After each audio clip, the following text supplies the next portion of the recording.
Hello दोस्तों, कैसे हैं आप लोग। आपका पीएसएस विजन एकेडमी में बहुत बहुत स्वागत है। जैसा कि हम लोग क्वाड्रिलेटरल शुरू कर दिए हैं, क्वाड्रिलेटरल में जो बेसिक कॉन्सेप्ट था वो कल की क्लास में हम लोग ने पढ़ लिया था।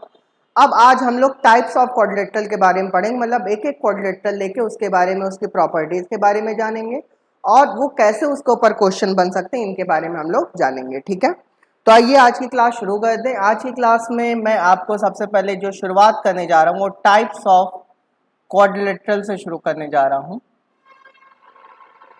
Types of quadrilateral. Types of quadrilateral का मतलब चतुर्भुज के प्रकार। आज मैं आपको चतुर्भुज कितने प्रकार का होता है ये मैं आपको बताने जा रहा हूं, मतलब यहाँ पे कौन कौन से चतुर्भुज के बारे में हमको पढ़ना है। ठीक है, जो पहला क्वाड्रिलेटरल है बेटा वो रेक्टेंगल है। जो पहला क्वाड्रिलेटरल है वो रेक्टेंगल है। रेक्टेंगल का मतलब आयत होता है। आप लोग कॉपी और पेन लेके बैठ जाइए और मेरे साथ साथ नोट भी करते जाइए। ठीक है, आइए, पहला क्वाड्रिलेटरल रेक्टेंगल है, अगला है स्क्वायर, अगला क्वाड्रिलेटरल स्क्वायर है, अगला क्वाड्रिलेटरल पैरेललोग्राम है। पैरेललोग्राम का मतलब होता है समानांतर चतुर्भुज, पैरेललोग्राम। अगला क्वाड्रिलेटरल पैरेललोग्राम है। अगला क्वाड्रिलेटरल ट्रेपीजियम है, ट्रेपीजियम। ट्रेपीजियम का मतलब होता है समलंब चतुर्भुज। ठीक है, तो पहला क्वाड्रिलेटरल रेक्टेंगल है, रेक्टेंगल का मतलब आयत होता है। अगला स्क्वायर है, स्क्वायर का मतलब वर्ग होता है। अगला पैरेललोग्राम है, पैरेललोग्राम का मतलब समानांतर चतुर्भुज होता है। अगला ट्रेपीजियम, ट्रेपीजियम मतलब समलंब चतुर्भुज होता है। ठीक है, अभी सबके बारे में भी हम लोग पढ़ेंगे। अगला क्वाड्रिलेटरल रोम्बस है, रोम्बस का मतलब होता है समचतुर्भुज। ठीक है, रोम्बस। अगला क्वाड्रिलेटरल आइसोसेलेस ट्रेपीजियम है, आइसोसेलेस। आइसोसेलेस ट्रेपीजियम मतलब होता है समद्विबाहु समलंब। समद्विबाहु समलंब में इसकी दो भुजाएं बराबर होती हैं, इसलिए इसको समद्विबाहु समलंब कहते हैं, आइसोसेलेस ट्रेपीजियम। आइसोसेलेस ट्रेपीजियम के बाद अगला है साइक्लिक क्वाड्रिलेटरल, चक्रीय चतुर्भुज। चक्रीय चतुर्भुज के ऊपर बहुत सारे क्वेश्चन बनते हैं, क्वाड्रिलेटरल। ठीक है, साइक्लिक क्वाड्रिलेटरल। और आखिरी क्वाड्रिलेटरल है आपका साइक्लिक ट्रेपीजियम, साइक्लिक ट्रेपीजियम या फिर चक्री समलंब। जो आइसोसेलेस ट्रेपीजियम, ये लगभग तीनों सेम ही फिगर होते हैं। ठीक है, ये सब मैं आपको पढ़ाऊंगा तो आपको समझ में आएगा। ठीक है, तो यहाँ पे आपको रेक्टेंगल के बारे में पढ़ना है, स्क्वायर के बारे में, पैरेललोग्राम के बारे में, trapezium, rhombus, isosceles trapezium, cyclic quadrilateral और साइक्लिक ट्रेपीजियम के बारे में पढ़ना है। ठीक है, तो ये सारी बातें आपको पढ़नी है। आइए शुरू करते हैं। हटा दूं, तो सबसे पहले जो हम शुरू करने जा रहे हैं बेटा वो रेक्टेंगल से शुरू करने जा रहे हैं। किससे शुरू करने जा रहे हैं? रेक्टेंगल से शुरू करने जा रहे हैं। और रेक्टेंगल का मतलब आप सभी को पता है क्या होता है, आयत। रेक्टेंगल, सबसे पहले हम लोग रेक्टेंगल से शुरू करने जा रहे हैं। रेक्टेंगल का मतलब क्या होता है? आयत होता है। ठीक है, अब आयत क्या होता है सुन लो। सबसे पहले मैं एक आयत बना दे रहा हूं आपके सामने। ये है हमारा आयत। ठीक है, A B C D. A B C D हमारे एक आयत है या रेक्टेंगल है। ए बी सी डी हमारा आयत है या रेक्टेंगल है। ठीक है, आयत में ये बात ध्यान रखना कि इसकी आमने सामने वाली भुजाएं हमेशा बराबर होती हैं। जैसे इसकी लंबाई अगर एल है तो इसकी लंबाई भी एल होगा, इसकी चौड़ाई बी है तो इसकी चौड़ाई भी क्या होगा? बी होगा। क्लियर है? ठीक है, तो पहली बात तो आयत की आमने सामने की लंबाई बराबर होती है और आमने सामने की चौड़ाई भी क्या होती है? बराबर होती है। ठीक है, कहने का मतलब यह है कि ए बी जो है वो सी डी के बराबर होगा, उसकी लंबाई क्या होगी? एल होगी। और जो ए डी है वो बी सी के बराबर होगा, उसकी चौड़ाई बी होगी। ठीक है, आयत में दो विकर्ण होते हैं, दो विकर्ण। आयत में दो डायगोनल होते हैं, डायगोनल बोले तो विकर्ण होते हैं। ठीक है, और कौन कौन से डायगोनल है? एक एसी डायगोनल है और एक बीडी डायगोनल है। तो एसी विकर्ण बीडी विकर्ण के हमेशा बराबर होगा। जैसे ये वाला डायगोनल डी है तो ये भी डायगोनल क्या होगा? डी होगा। ठीक है, तो आयत में दो विकर्ण होता है, दोनों विकर्ण आपस में क्या होते हैं? बराबर होते हैं। ठीक है, इसके अलावा आयत में जो चार एंगल होते हैं, कोण ए बराबर कोण बी बराबर कोण सी बराबर कोण डी बराबर 90 डिग्री। ठीक है, मतलब आयत की जहां पे जो दो भुजाएं आपस में मिलती हैं वहां पे कितना बनाता है बेटा? 90 डिग्री बनाता है। क्लियर है सबको? ठीक है, आयत में दो भुजाएं जहां मिलती है वहां पे कितना बनता है, 90 डिग्री बनता है। ये बात भी आपको हमेशा ध्यान रखनी है। क्लियर? चलिए, उसके अलावा एक बात और जान लो, diagonal bisect each other. Bisect each other का मतलब क्या हो गया, समद्विभाजित करते हैं।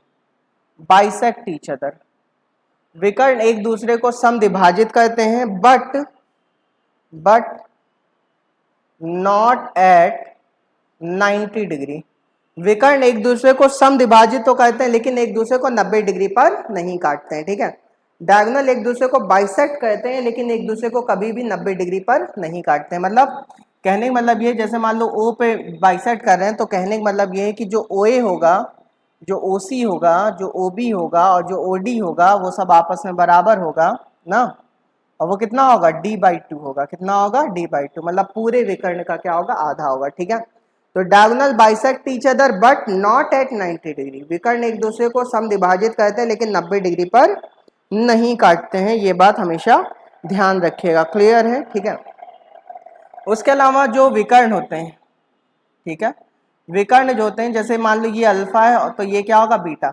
एक बात हमेशा ध्यान रखना कि विकर्ण कभी भी एंगल को भी बाइसेक्ट नहीं करते हैं। ठीक है, एंगल को भी बाइसेक्ट नहीं करते। कहने का मतलब ये है कि ऐसा नहीं होगा कि 90 होगा तो ये 45 में बढ़ जाए, क्योंकि कुछ लोग को पता नहीं क्यों लगता है बेटा ये आयत में नहीं होता, अभी कहाँ पे होता है ये मैं आगे चल के आपको बताऊंगा। ठीक है, जैसे ये अल्फा है तो ये क्या होगा, बीटा। हाँ, ये हो सकता है कि जैसे ये अल्फा है तो ये भी क्या होगा, अल्फा होगा, ये बीटा है तो ये भी क्या होगा, बीटा होगा। क्यों? क्योंकि ये दोनों समानांतर भुजा, इसको एक ट्रांसवर्सल लाइन काट रही तो एकांतर कोण आपस में क्या होंगे, बराबर होंगे। ठीक है, तो ये बात हमेशा ध्यान रखिएगा कि विकर्ण जो है जो भी विकर्ण होते हैं वो वर्टेक्स एंगल को बाइसेक्ट नहीं करते हैं। ठीक है, यहाँ लिखना हो तो लिख लो, diagonal do not bisect vertex angle. Diagonal do not bisect vertex angle मतलब कि alpha not equal to beta. ठीक है, अल्फा कभी भी बीटा के बराबर नहीं होगा। क्लियर है? जैसे मान लो ये 30 होगा तो ये क्या हो गया, 60 हो जाएगा। ठीक है, कभी बराबर में नहीं बटेंगे, ये बात हमेशा ध्यान रखिएगा। क्लियर है सबको? ठीक है, चलिए अब आगे की बात कर लेते हैं। अगर ये सब आपने लिख लिया तो मैं आगे की बात करता हूँ, आगे की बात कर लेता हूँ। एरिया वगैरह की थोड़ी सी बात कर ली जाए। ठीक है, अगर मैं एरिया की बात करूं, किसकी बात करूं, एरिया की बात करूं, एरिया ऑफ रेक्टेंगल की बात करूं। ठीक है, तो एरिया ऑफ रेक्टेंगल क्या होगा, लंबाई गुणे चौड़ाई होगा। क्या होगा, L/B होगा। ठीक है, आयत का जो क्षेत्रफल होता है वो क्या होता है, लंबाई गुणे चौड़ाई होता है। उसके अलावा पेरीमीटर मतलब परिमाप का मतलब आपको पता ही है, चारों भुजाओं का योगफल। तो L में L जोड़ोगे 2L आएगा और B में B जोड़ोगे 2B आएगा। तो जो आयत का परिमाप होता है या पेरीमीटर होता है वो क्या होता है, 2 × L + B होता है। ठीक है, उसके अलावा अगर आयत के विकर्ण की बात की जाए, डायगोनल की बात की जाए, डायगोनल D क्या हो जाएगा, D देखो क्या हो जाएगा, जैसे D है। ठीक है, आप देखो ये त्रिभुज देख रहे हो ABC में ये L है, ये B है और ये पूरा D है। तो बताइए समकोण त्रिभुज बन रहा है कि नहीं बन रहा है, बन रहा है। ठीक है, अगर ये समकोण त्रिभुज बन रहा है तो D = क्या हो जाएगा, पाइथागोरस लगा लो, √L² + B²। क्लियर है? ठीक है, तो जो आयत का विकर्ण होता है D बराबर क्या होगा, √L² + B² होगा। क्लियर है? ठीक है, उसके अलावा जो विकर्ण होता है, ये जो विकर्ण देख रहा हूँ AC और BD, जो विकर्ण होता है जैसे AC विकर्ण को ले लो तो इसको इसके रिस्पेक्ट जो AC विकर्ण है ये आयत को दो बराबर भागों में बांटेगा। कौन कौन से, दो ट्रायंगल में बांटे। कौन कौन से, एक ट्रायंगल ABC बन गया, एक ट्रायंगल ABC बन गया और एक ट्रायंगल ADC बन गया, एक ट्रायंगल ADC बन गया। क्लियर है? ठीक है, एक त्रिभुज ABC बन गया, एक त्रिभुज ADC बन गया। ठीक है, उसके अलावा अगर मान लो BD में ले लेता हूं, अगर BD ले लूं तो क्या होगा, एक ABD बन जाएगा, एक त्रिभुज क्या बन जाएगा, ABD बन जाएगा ना, और एक क्या बन जाएगा, BCD बन जाएगा। क्या बन जाएगा, BCD। क्या बन जाएगा, BCD। ठीक है, तो इन सब का एरिया आपस में बराबर होगा, इन सब का एरिया आपस में बराबर होगा और क्या होगा, पूरे आयत का हमेशा क्या होगा, आधा होगा। ठीक है, मतलब आयत के अंदर एक विकर्ण है, चाहे AC विकर्ण लो चाहे BD विकर्ण लो। अगर AC विकर्ण लो तब भी वो आयत को दो बराबर भागों में बांट रहा है, मतलब दो त्रिभुजों में बांट रहा है।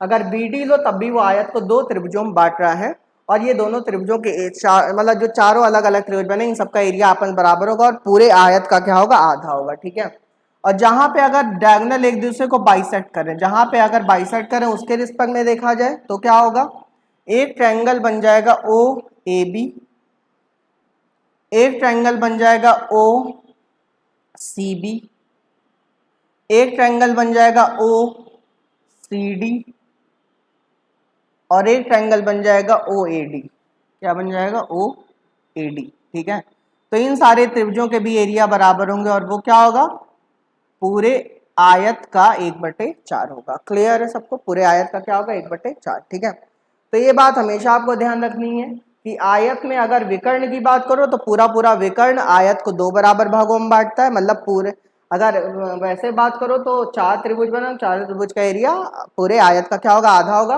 अगर डायगोनल जहां पे इंटरसेक्ट करते हैं उसके रिस्पेक्ट में तब भी चार त्रिभुज बनते हैं, लेकिन वो पूरे आयत का क्या हो जाएगा, 1/4 हो जाएगा। क्लियर है सबको, ठीक है, चलिए हटा दो इसको।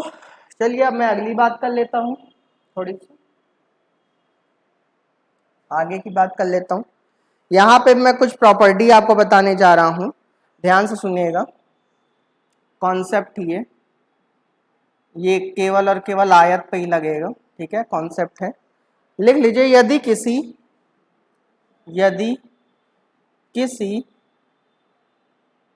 रेक्टेंगल ABCD, यदि किसी आयत ABCD के अंदर कोई बिंदु P है, कैपिटल P है।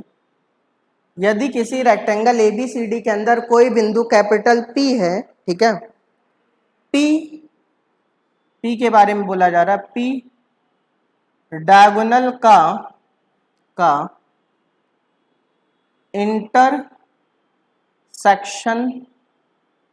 इंटरसेक्शन पॉइंट नहीं है।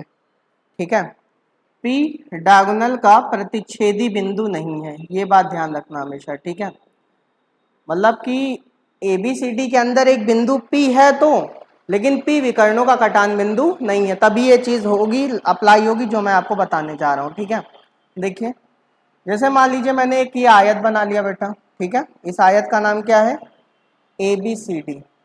ABCD हमारा एक आयत है, इसके अंदर एक बिंदु P है, इसके अंदर एक बिंदु क्या है, P है। क्लियर है, ये देखिए, और जो P है वो विकर्णों का कटान बिंदु नहीं है, P विकर्णों का कटान बिंदु नहीं है, बस P क्या है, एक बिंदु है। ठीक है, तो जब भी इस तरह की कंडीशन बनेगी आयत में, जब भी आयत में इस तरह की कंडीशन बनेगी कि आयत के अंदर एक बिंदु P दिया जाए और P विकर्णों का कटान बिंदु ना हो, बस P बिंदु रहे। ठीक है, तो क्या होगा, AP का स्क्वायर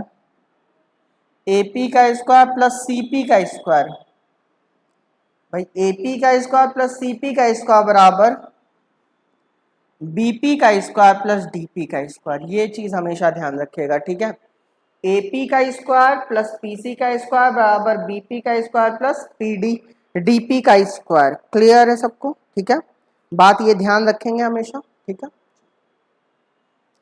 बस हमेशा ये ध्यान रखना कि जो P है वो इंटरसेक्शन पॉइंट नहीं है, P बस क्या है, आयत के अंदर एक बिंदु है, और जब भी इस तरह से आयत के अंदर एक बिंदु P पाया जाएगा तो AP का स्क्वायर प्लस PC का स्क्वायर बराबर BP का स्क्वायर प्लस PD का स्क्वायर हो जाएगा। ठीक है, चलिए एक अगला बात करते हैं फिर, अब कुछ क्वेश्चन देख लेते हैं एक आपको। ठीक है, आइए एक क्वेश्चन देखते हैं, लिख लीजिए। आज की क्लास का क्वेश्चन नंबर 1, ABCD एक आयत है, ABCD एक आयत है जिसमें AB और BC, जिसमें AB और BC भुजा का अनुपात या रेशियो, जिसमें AB और BC भुजा का अनुपात या रेशियो 3:2 है। ABCD एक आयत है जिसमें AB और BC भुजा का अनुपात या रेशियो 3:2 है, ठीक है। PAB का मध्य बिंदु है, PAB का मिड पॉइंट है, मध्य बिंदु है, PAB का मध्य बिंदु है, ठीक है। तो साइन ऑफ एंगल CPB क्या होगा, ठीक है। कोण CPB का साइन का मान क्या होगा, साइन थीटा मतलब बताना है आपको एक तरह से, ठीक है। तो CPB है, साइन ऑफ एंगल CPB क्या होगा, ठीक है। ये है क्वेश्चन, कोई दिक्कत नहीं, आइए देखते हैं। सबसे पहले बेटा एक आयत बना लो, जो जो कहता जाए वैसे वैसे बनाते जाओ, ठीक है। कह रहा है ABCD एक आयत है, ये देखो ABCD एक क्या बन गया, आयत बन गया, ठीक है। कह रहे जिसमें AB और BC का अनुपात, AB का अनुपात क्या है 3 है, ठीक है। BC का अनुपात क्या है 2 है, क्लियर है, ठीक है। कह रहा PAB का मध्य बिंदु है, ये देखो PAB का क्या हो गया, मध्य बिंदु हो गया, क्लियर, ठीक है। PAB का मध्य बिंदु हो गया। कह रहा साइन CPB का मान क्या होगा, साइन CPB मतलब ये वाला एंगल बताना है, ठीक है। साइन CPB का मान क्या होगा ये हमें बताना है, ठीक है। चलिए कोई दिक्कत नहीं है।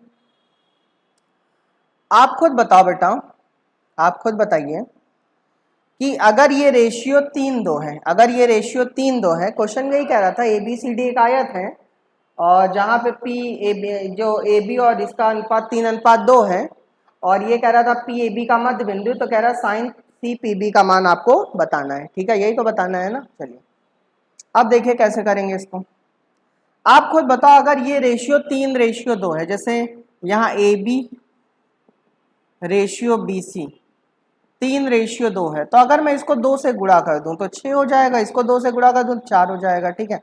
मैंने ऐसा जानते हो क्यों किया है, क्योंकि बेटा PAB का मध्य बिंदु, तो 3 को अगर बांटो तो 1.5 में बटेगा, तो डेसिमल के रिस्पेक्ट में कैलकुलेशन करना थोड़ा सा मुश्किल काम होता है। इसलिए अगर मैं इसको 6 कर दूं और इसको 4 कर दूं तो अभी भी तो रेशियो देखो 3:2 ही तो है ना भाई, अभी भी तो रेशियो कितना है 3:2 ही है, ठीक है। अच्छा बताओ ये पूरी साइड 6 है, तो बताओ ये 3 होगी कि नहीं होगी, बोलो, ठीक है। ये 3 होगा आधे आधे में, क्योंकि PAB का मध्य बिंदु है, ठीक है। तो बताओ अगर ये 3 है और ये क्या है 4 है, भाई ये 3 है ये 4 है और ये राइट एंगल ट्रायंगल बन रहा है, क्योंकि आपको पता है आयत में ये 90 डिग्री बनाता है। ये 3 ये 4 तो पक्का ये 5 होगा कि नहीं होगा, बोलो, ठीक है। भाई ट्रिपलेट नंबर बता चुका हूँ, ये 3 है ये 4 है, तो ये क्या होगा 5 होगा। और साइन CPB का मान बताना है, तो साइन CPB क्या हो जाएगा, साइन थीटा बराबर क्या होता है, लंब बटे कर्ण। तो थीटा के रिस्पेक्ट में लंब 4 है, कर्ण क्या है 5 है, तो 4 बटे क्या हो जाएगा 5, यही आपका क्या है आंसर, ठीक है। तो साइन CPB का मान क्या हो गया 4/5। क्लियर है सबको, बातें समझ में आ रही हैं, ठीक है। तो आप देख रहे हैं इस तरह के क्वेश्चन आपसे एग्जाम में पूछे जा सकते हैं, ठीक है। चलिए हटा दो इसको हटा दो।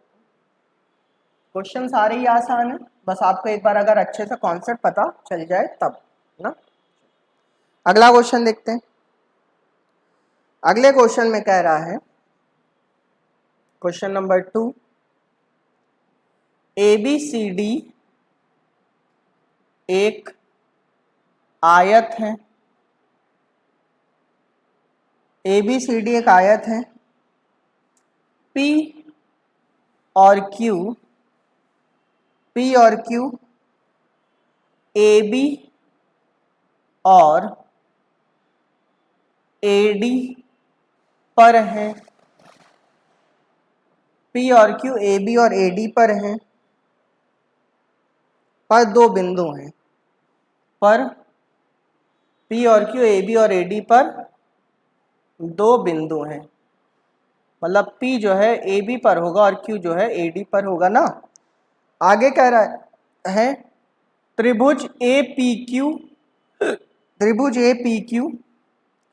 त्रिभुज PBC और त्रिभुज CDQ का एरिया मतलब क्षेत्रफल, एरिया बराबर है, का क्षेत्रफल या फिर एरिया क्या है बराबर है। तो आपसे कह रहा है यदि BP बराबर 2 यदि बीपी बराबर 2 तो एपी का मान क्या होगा? यदि बीपी बराबर 2 तो एपी का मान क्या होगा? ठीक है, क्वेश्चन में ये कह रहा है, क्या कह रहा है? कह रहा है एबीसीडी एक आयत है, एबीसीडी एक आयत है। आगे कह रहा है पी और क्यू, एबी और एडी पर दो बिंदु हैं। त्रिभुज ए पी क्यू, त्रिभुज पी बी सी, त्रिभुज सी डी क्यू का एरिया आपस में बराबर है। यदि बीपी बराबर 2 तो एपी का मान क्या होगा ना? आइए देखते हैं। सबसे पहले एक आयत बना लो, ये देखो आयत बन गया ना, ठीक है। और इस आयत का नाम रख लो A B C D, A B C D इसका नाम हो गया ना। कह रहा पी पी ए बी पर है, तो पी एक बिंदु ले लो ए बी पर, ले लिए, ठीक है। पी हमने ए बी पर एक बिंदु ले लिया, कहीं पे ले लो जहां तुम्हारा मन करे, ठीक है। और ए डी पर एक बिंदु क्यू है, ये देखो क्यू ले लिया ना, जहां मन करे वहां ले लो। लेकिन पी और क्यू, ये ध्यान रखना, पी और क्यू बिंदु थे लेकिन पी और क्यू मिड पॉइंट नहीं है, ठीक है। ये ना कहना कि पी और क्यू को मिड पॉइंट मान के बैठ जाओ, नहीं, ठीक है। पी और क्यू बस क्या है? बिंदु है, ठीक है, मिड पॉइंट नहीं है, ठीक है। आगे कह रहा है त्रिभुज ए पी क्यू, ए पी क्यू मतलब पी को क्यू से मिलाना पड़ेगा, मतलब ये वाला ट्रायंगल ना, ए पी क्यू, ठीक है। कह रहा है त्रिभुज पी बी सी मतलब इसको इससे मिलाना पड़ेगा, मतलब ये वाला त्रिभुज पी बी सी ना। और त्रिभुज C D Q, C D Q ना, सी डी क्यू मतलब इसको इससे मिलाना पड़ेगा, ये वाला ट्रायंगल देख रहे हो, सी डी क्यू, ठीक है। A P Q, P B C और सी डी क्यू, इन तीनों के एरिया आपस में बराबर है। आगे कह रहा है बीपी का मान 2 है, ये बीपी 2 दे रखा है ना, बीपी का मान 2 दे रखा है। तो कह रहा है एपी का मान क्या होगा? बीपी का मान 2 दे रखा, तो एपी का मान क्या होगा? अब देखो क्या करेंगे बेटा, जैसे मान लो मैंने इसको x मान लिया, क्या मान लिया? x, ठीक है, क्योंकि मुझे कुछ मालूम तो है नहीं, बस ये 2 मालूम है, ठीक है। अगर इसको मैंने x मान लिया, तो बताओ अगर इसका एरिया मैं कहूँ, इसका एरिया कहूँ तो हाफ 2 इंटू एक्स होगा कि नहीं होगा? अगर मैं पी बी सी का एरिया कहूँ, ध्यान से सुनना, अच्छा क्वेश्चन है थोड़ा सा। मैं ट्रायंगल पी बी सी का एरिया कहूँ तो क्या होगा? हाफ 2 इंटू एक्स होगा कि नहीं होगा? बोलो मेरे भाई, क्लियर है सबको? ठीक है, हाफ 2 इंटू एक्स होगा, ठीक है। अच्छा ये बताओ, अगर मैं कह दूं अगर वो x है तो ये भी x होगा कि नहीं होगा? बोलो, ठीक है, क्लियर है। और हमसे कह रहे हैं इसका एरिया, इसका एरिया, इसका एरिया आपस बराबर, तो अगर इसका एरिया हाफ 2 इंटू एक्स आया तो इसका एरिया भी हाफ 2 इंटू एक्स आना चाहिए, आना चाहिए ना, ठीक है। तो अगर मैं मान लो इसको भी x मान लूँ, इसको x मान लो, इसको क्या मान लूँ? 2 मान लूँ, ठीक है। क्योंकि भाई हमें ये पता है कि अगर इसका एरिया हाफ 2 इंटू एक्स है तो इसका एरिया भी क्या होना चाहिए? Half 2 into. इसको मैं 2 तो नहीं मान सकता, इसको 2 नहीं मान सकता हूँ, ठीक है, क्योंकि अगर इसको 2 मानो तो इसको x मानना पड़ेगा। x तो ये है, तो x इतना होना चाहिए ना, तो x इतना थोड़ी ना हो सकता है ना, इसका मतलब x किसको मानना पड़ेगा? इसको, ठीक है। तो अब देखो इसका भी एरिया हाफ, आप देख लो त्रिभुज ए पी क्यू का एरिया भी क्या हो गया? हाफ 2 इंटू एक्स हो गया कि नहीं हो गया? बोलो, कह रहा था ना क्वेश्चन में भाई एरिया बराबर है। भाई ये 2 दिया गया था, भाई ये 2 दिया गया था, इसको मैंने x मान लिया, हमने देखा इसका एरिया हाफ 2 इंटू एक्स आ गया ना, ठीक है। उसके बाद हमने देखा अगर इसका एरिया हाफ 2 इंटू एक्स आ रहा है तो इसका एरिया भी हाफ 2 इंटू एक्स आना चाहिए, तो इसमें कुछ पता तो था नहीं, तो मैंने अपने आप से इसको क्या मान लिया? इसको तो मैं x मान नहीं सकता हूँ, इसको क्यों? क्योंकि ये अगर x है तो ये पूरा x होगा, इसका मतलब इसी को x मानना पड़ेगा। अगर ये x हो गया तो पक्का ये क्या होगा? 2 होगा, क्लियर है, ठीक है, बात समझ गए, ठीक है। अच्छा बताओ ये x है, ये 2 है, तो बताओ ये क्या होगा? ये x माइनस 2 होगा कि नहीं होगा? बोलो, नहीं होगा, क्लियर है सबको, ठीक है। अच्छा बताओ ये x है, ये 2 है, तो बताओ ये पूरा क्या होगा? ये x प्लस 2 हो जाएगा, हो जाएगा। बात समझ में आ रही कि नहीं आ रही है? क्लियर है सबको? भाई ये x है, ये 2 है, तो ये x प्लस 2 हो जाएगा, ये 2 है और ये पूरा x है तो ये x माइनस 2 हो जाएगा, ठीक है। अब कह रहा है इसका एरिया, इसका एरिया, इसका एरिया आपस में क्या है? बराबर है ना, ठीक है। तो बस अब जो कह रहा है बस मैं वही फॉलो करा दूंगा, देखिएगा आंसर आ जाएगा। क्वेश्चन में देखिए मैं क्या करने जा रहा हूँ, त्रिभुज पी बी सी का एरिया, त्रिभुज पी बी सी का एरिया, त्रिभुज सी डी क्यू, त्रिभुज सी डी क्यू के मैं क्या करने जा रहा हूँ? बराबर करने जा रहा हूँ। त्रिभुज पी बी सी का एरिया त्रिभुज सी डी क्यू के एरिया क्या करने जा रहा हूँ? बराबर, ठीक है। तो पी बी सी का एरिया कहो तो हाफ 2 इंटू एक्स है भाई, ठीक है। और इसका एरिया कहो तो क्या है? Half x minus 2 into x plus 2 है कि नहीं है? बोलो भाई, ठीक है, x minus 2 into x plus 2 है, क्लियर है, ठीक है। तो बताओ हाफ से हाफ तो कट गया ना, और यहाँ पे करोगे तो क्या आ गया? यहाँ सॉल्व कर दूं क्या? चलिए यहाँ सॉल्व कर दे रहा हूँ। यहाँ करो क्या होगा? 2x बराबर ए माइनस बी इंटू ए प्लस बी क्या होता है? ए स्क्वायर माइनस बी स्क्वायर होता है, तो ये क्या हो जाएगा? एक्स स्क्वायर माइनस 4 हो जाएगा, हो जाएगा, ठीक है। तो यहाँ पे इस 4 को इधर लेते हो और ये क्या हो गया एक्स स्क्वायर माइनस 2x हो गया। क्लियर है, ठीक है भाई। इस 4 को मैंने क्या किया, इधर लेते हैं और ये एक्स स्क्वायर माइनस 2x हो गया। मैं कुछ नहीं करूंगा, अपने मन से इधर एक जोड़ दिया, अपने मन से इधर भी एक जोड़ दिया, ठीक है। क्यों जोड़ दिया उसके पीछे भी रीजन है, क्योंकि ये परफेक्ट स्क्वायर बन जाएगा किसका, x माइनस 1 का होल स्क्वायर। क्योंकि अगर तुम लोग को कहो तो तुम लोग फिर सीधा 4 लगाने बैठ जाओगे। सीधा 4 से बचना है तो इसको कोशिश किया करो परफेक्ट स्क्वायर बना लो, ठीक है। x माइनस 1 का होल स्क्वायर बराबर 5, तो x माइनस 1 बराबर √5। x माइनस 1 बराबर क्या आ गया, √5 आ गया। तो x बराबर क्या आ जाएगा, √5 + 1 आ जाएगा। x बराबर क्या आ जाएगा, √5 + 1, और यही इस क्वेश्चन का क्या आंसर है, ठीक है। देखो मैंने कुछ किया नहीं, लेकिन हाँ क्वेश्चन थोड़ा सा तो ठीक ठाक था ना, ठीक है। देखो ये क्वेश्चन था, कह रहा त्रिभुज ABC का एरिया, मतलब ये 2 दिया गया था और मैंने इसको x मान लिया। अगर ये x होगा तो ये भी x होगा ना, ठीक है।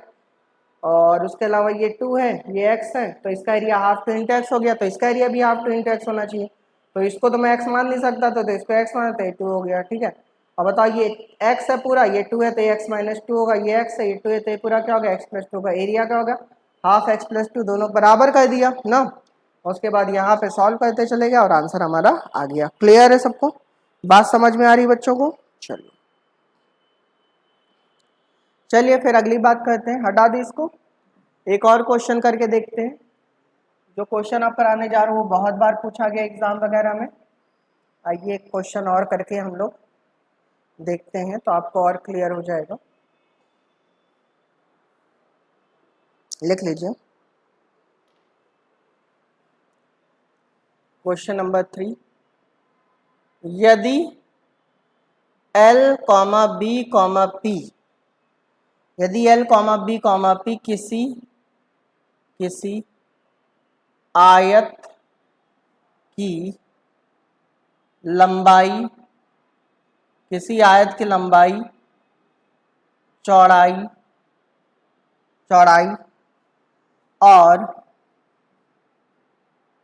और परिमाप है, परिमाप मतलब पेरीमीटर है। यदि L, B, P किसी आयत की लंबाई, चौड़ाई और परिमाप है, ठीक है, तथा B, L, P तथा B, L, P GP में है ना। किसमें है, GP मतलब बेटा ज्योमेट्रिक प्रोग्रेशन होता है, गुणोत्तर श्रेणी होता है, ठीक है। ये सीरीज में पढ़ाऊँ तो बताऊंगा। GP में है तो L/B का अनुपात क्या होगा, L/B का अनुपात क्या होगा, ठीक है। क्वेश्चन करें, यदि L, B, P किसी आयत की लंबाई, चौड़ाई और परिमाप है तथा B, L, P GP में, तो L/B का अनुपात क्या होगा। आइए देखते हैं इस क्वेश्चन को, ठीक है। देखो L तो लंबाई है, B चौड़ाई और P पेरीमीटर है ना। ध्यान से सुनना, ये बताओ perimeter is equal to 2 into L plus B होता है कि नहीं होता है, बिल्कुल होता है। पेरीमीटर इज इक्वल टू क्या होता है, P बराबर 2 इंटू L प्लस B होता है, ये तो मैंने पढ़ाया ही, ठीक है। अच्छा बताओ क्वेश्चन में आगे ये कह रहा है BLP GP में है, तो बेटा अगर ये GP में है तो इसका मतलब L स्क्वायर बराबर क्या होगा, BP होगा, ठीक है। एक बात हमेशा ध्यान रखें, जैसे 3 नंबर है ABC GP में है, अगर ABC GP में तो B स्क्वायर बराबर क्या होगा, AC होगा, समझ गया। इसी तरीके से BLP अगर GP में है तो L स्क्वायर बराबर क्या होगा, BP होगा। क्लियर है, ठीक है। अब देखो आपको रिलेशन L और B में चाहिए ना रेशियो, तो P को गायब करना है, तो आइए P को गायब कर देते हैं, ठीक है। कैसे गायब करेंगे, L स्क्वायर बराबर B, P का मान यहाँ रख दीजिए क्या, 2L + 2B रख दिया, ठीक है। P का मान यहाँ से उठा के यहाँ रख दिया ना, ठीक है। अब देखिए इधर सॉल्व कर रहे हैं, L स्क्वायर बराबर 2LB + 2B स्क्वायर ना। इस 2LB को इधर लेते हो तो L स्क्वायर माइनस 2LB बराबर 2B स्क्वायर ना, ठीक है। अब देखो मैं क्या करूँगा, अब फिर परफेक्ट इसका बनाने जा रहा हूँ। आप बताओ ये वाला जो L है वो तो यहाँ से आया है, इसका मतलब ये L है B के लिए पक्का B स्क्वायर होना चाहिए, ठीक है। अगर इधर B स्क्वायर जोड़ो तो इधर भी B स्क्वायर जोड़ दो ना, तो बताओ ये क्या बन गया, L - B का whole square is equal to 3B square ना। तो L - B is equal to क्या आ गया, √3B आ गया, हेलो भाई। L - B बराबर क्या आ गया, √3B आ गया। तो L बराबर क्या आ जाएगा, √3b प्लस बी कॉमन ले लो, √3 प्लस 1 ना। तो बता L और B का रेशियो क्या आ गया, L अपॉन बी बराबर आ गया √3 प्लस 1 अपॉन 1। यही इस क्वेश्चन का आंसर है, क्योंकि हमें L और B का रेशियो बताना तो L और B का रेशियो क्या आ गया, √3 प्लस 1 अपॉन बी। क्लियर है सबको, ठीक है। तो उम्मीद है कि आप लोग को ये आयत मतलब रेक्टेंगल आपको समझ में आया होगा ना, रेक्टेंगल आपको समझ में आ गया होगा, ठीक है। तो फिर अब इसी के बाद अगली क्लास में हम लोग किसके बारे में पढ़ेंगे, स्क्वायर के बारे में पढ़ेंगे। किसके बारे में पढ़ेंगे, रेक्टेंगल के बाद हम लोग स्क्वायर के बारे में पढ़ेंगे, ठीक है। तो आज के लिए इतना ही, तब तक आप लोग अपना ख्याल रखिए, खुश रहिए। Thank you so much.